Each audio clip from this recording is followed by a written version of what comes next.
So ఈ రోజు class లో A to Z వర్డ్స్ ఎలా రాయాలి అనేది ఒకసారి చూద్దాం.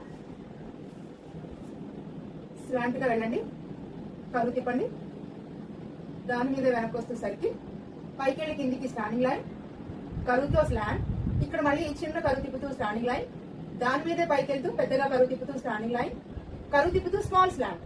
చూడండి, స్మాల్ స్లాంట్, పైకి వెళ్ళి కిందికి స్టాండింగ్ లైన్, కరువుతో ఎగ్జిట్. ఇప్పుడు చెయ్యెత్తి క్రాస్ బార్ పెట్టాలి. క్రాస్ బార్ ఎప్పుడు కూడా చెయ్యెత్తి పెట్టాలి. నెక్స్ట్ స్లాంట్ గా వెళ్ళిపోండి, లూప్ పెడుతూ స్ట్రైట్ గా రాయండి, చక్కగా కరువు తిప్పండి, ఎగ్జిట్ పెట్టండి. ఇక్కడ నుంచి మళ్ళీ కరువు, దాని మీద వెనక్కి వస్తూ సర్కిల్, పైకి వెళ్ళి కిందికి స్టాండింగ్ లైన్, కరువు తిప్పుతూ కొంచెం స్లాంట్, పైకి వెళ్ళి కిందికి స్టాండింగ్ లైన్, కరువుతో స్లాంట్. ఇప్పుడు చెయ్యెత్తి క్రాస్ బార్ పెట్టాలి. బ్యాక్ ఇక్కడ చూడండి, టీ ఎక్కువ హైట్ రాయకూడదు అనుకున్నాం. ఎక్కువ హైట్ వస్తే లూప్ వస్తుంది. లూప్ వచ్చింది అంటే స్పెల్లింగ్ మిస్టేక్ వచ్చే అవకాశం ఉంటుంది. కాబట్టి ఎక్కువ హైట్